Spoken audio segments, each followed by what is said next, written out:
मेरे घरों पर बुलडोजर चलता है, मेरे बेटे को शहीद किया जाता है, मेरे जो है मेरे बुजुर्ग मेरे भाई को आपको मारने के लिए पुलिस कस्टडी में कत्ल किया जाता है।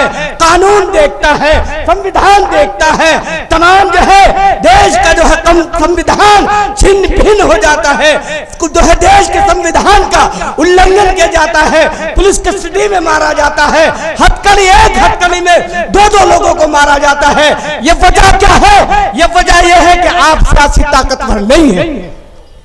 अगर आप सियासी ताकतवर होते, याद कीजिए मेरे भाई, याद कीजिए वो दलित कौम जब सियासी ताकतवर नहीं थी, सियासी ताकतवर नहीं थी, आप ये देख सकते हैं उस कौम को जो है, उस कौम को मजहबी जो है तालीम हासिल करने की इजाजत नहीं थी। जब वो कौम कमजोर थी, सियासी ताकतवर नहीं थी, तो आप देखें उन्हें जो है स्कूलों में जाने की इजाजत नहीं थी, उन्हें बराबर में बैठने की इजाजत नहीं थी, उन्हें जो है इबादत गाहों में जाने की इजाजत नहीं थी। लेकिन एक दलित कन्या जब मुख्यमंत्री बनती है, जब ताकत आती है, तो आपने देखा मेरे दोस्तों, वो 4-4 बार हुकूमत करती है और इसी स्टेज पर अपना जूता साफ कराने की हैसियत रखती है। ये 75 साल से सिर्फ हमारी जो है हमारा वोट लेकर ये बार-बार हुकूमत बनाते हैं और बार-बार हुकूमत में आ जाते हैं, लेकिन ये हमारे मसाइल पर बात नहीं करते। मेरे दोस्तों, हमें सोचना ये है कि हम कब तक अपने जो है किसी को हराने को और किसी को जिताने को वोट देते रहेंगे। हमें न किसी को हराना है न किसी को जिताना है, बल्कि खुद जीतने की बात करनी है। जिसका परचम होता है उसकी पहचान होती है, और जिसकी क़यादत होती है उसकी हिफाजत होती है। जिसकी क़यादत नहीं होती उसकी हिफाजत नहीं होती, और जिसके परचम नहीं होता उसकी पहचान नहीं होती। मेरे दोस्तों, हम देख सकते हैं देश की आजादी के बाद हम देखें कि बीजेपी ने अपनी पार्टी बनाई थी, वो जो आरएसएस ने अपनी पार्टी बनाई थी जिसका नाम बीजेपी है। उन्होंने अपना परचम बनाया, अपनी तमाम कौम को आवाज दी, और मेरे दोस्तों देखते ही देखते वो दुनिया की सबसे बड़ी पार्टी बन गए। लेकिन वो जब उन्होंने अपनी पार्टी बनाई, अपना परचम बनाया। इसी तरीके से एक जाट का बेटा खड़ा होता है और 3% उत्तर प्रदेश का जाट देखते ही देखते अपनी पार्टी बनाता है, अपना झंडा बनाता है, अपनी कौम को आवाज देता है और तमाम कौमों का साथ लेता है। इस उत्तर प्रदेश में प्रधानमंत्री से लेकर मुख्यमंत्री से लेकर उसका बेटा आईजी, डीआईजी, सिपाही जी, थानेदार, कोतवाल, लेखपाल, डीएम, एसडीएम सब कुछ बन जाता है। लेकिन शर्त यही है कि अपनी पार्टी बनाता है, अपना परचम बनाता है, अपना झंडा बनाता है। देख सकते हैं आप, एक दलित कन्या खड़ी होती है, वो दलित कन्या अपनी पार्टी बनाती है, अपना झंडा बनाती है, अपनी कौम को आवाज देती है, अपनी कौम को आवाज देती है और तमाम कौमों का साथ लेती है। देखते ही देखते 4-4 बार उत्तर प्रदेश की मुख्यमंत्री बन जाती है और उसका बेटा भी बड़े बड़े ओहदों पर विराजमान हो जाता है।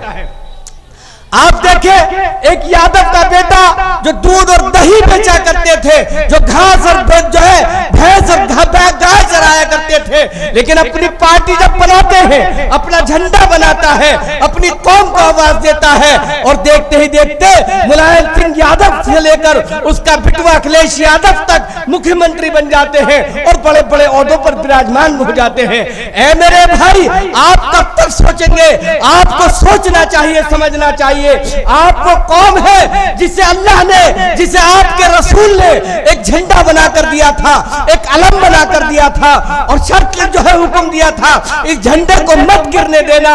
अगर ये 3 सहाबी की ड्यूटी लगाई थी, अगर ये झंडा इनके हाथ से गिरता है तो इसे आप संभाल लेना, और इनके हाथ से गिरता है तो इसे आप संभाल लेना। ऐ मेरे भाई, हमारे जो है 3 सहाबी शहीद हो जाते हैं, लेकिन झंडा नहीं गिरने देते। झंडा नहीं गिरने देते। लेकिन आपको क्या हुआ? ऐ मेरी कौम, ऐ वो अलम वालों, ऐ झंडे वालों, आप वही कौम है जब यहाँ पर आप हाकिम हुआ करते थे, इस देश की खिदमत कर रहे थे। कैसी खिदमत कर रहे थे? कुतुब मीनार बना रहे थे, ताजमहल बना रहे थे, किले बना रहे थे, मेरे दोस्तों इंसाफ बांट रहे थे। ऐ मेरे भाई, आप वो कौम है, याद कीजिए जब आपने गंगा के किनारे वजू किया था, सफेद दुरुस्त की थी, इस धरती के सीने को चीरा था और देखते ही देखते ये धरती जरखेज हो गई थी, ये जमीन जरखेज हो गई थी। लेकिन आज आप बीजेपी को हराने की बात करते हैं। बीजेपी को हराने के लिए अखिलेश यादव की झोली में आप 87% वोट डाल देते हैं। और मेरे भाई, अब बीजेपी नहीं रुकती। बीजेपी की तमाम लोग, वो यादव लोग बीजेपी में चले जाते हैं। और आज वो दुश्मनी बीजेपी अगर निकालती है तो हमसे निकालती है। मेरे घरों पर बिल्डोजर चलता है, मेरे बेटे को शहीद किया जाता है, मेरे बुजुर्ग, मेरे भाई को आपको मारने के लिए पुलिस कस्टडी में कत्ल किया जाता है। कानून देखता है, संविधान देखता है, तमाम देश का संविधान छिन्न भिन्न हो जाता है, देश के संविधान का उल्लंघन किया जाता है, पुलिस कस्टडी में मारा जाता है, हथकड़ी एक हथकड़ी में दो दो लोगों को मारा जाता है। ये वजह क्या है? ये वजह यह है कि आप सियासी ताकतवर नहीं है।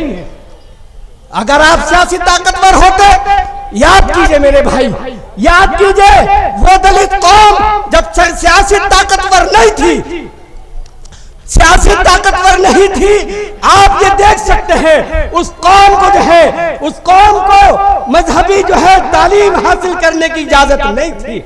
जब वो कौम कमजोर थी, सियासी ताकतवर नहीं थी, तो आप देखें उन्हें स्कूलों में जाने की इजाजत नहीं थी, उन्हें बराबर में बैठने की इजाजत नहीं थी, उन्हें इबादत गाहों में जाने की इजाजत नहीं थी। लेकिन एक दलित कन्या जब मुख्यमंत्री बनती है, जब ताकत आती है, तो आपने देखा मेरे दोस्तों, वो 4-4 बार हुकूमत करती है और इसी स्टेज पर अपना जूता साफ कराने की हैसियत रखती है। आपने देखा जब दलित कन्या बहुत सारे हाथी बना रही थी, बहुत सारी मूर्तियां बना रही थी, सारा ताकतवर समाज चीख रहा था। जब वो 20 करोड़ की माला पहन रही थी, सारा ताकतवर समाज चीख रहा था, 20 करोड़ की माला पहनी जा रही है। लेकिन जब वो हाकिम थी, हाकिम से आंख मिलाने की आप जरूरत नहीं करते। आपको अगर आपके हुकूक सल्ब किए जा रहे हैं तो सिर्फ इसलिए कि आप अखिलेश यादव की जिंदाबाद करते हैं।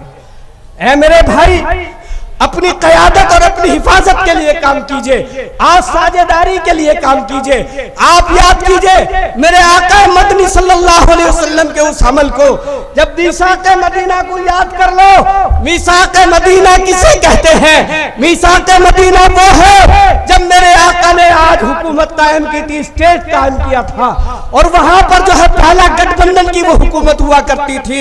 18 कबीले हुआ करते थे, बहुत सारे लोग हुआ करते थे, लेकिन आपने उन तमाम लोगों को साथ लिया और अपना एक स्टेट कायम किया। आप काम कीजिए मेरे भाई। दोस्तों, आपकी पार्टी आपको बुला रही है। ये देश, इस देश की तरक्की के लिए आपका खड़ा होना जरूरी है।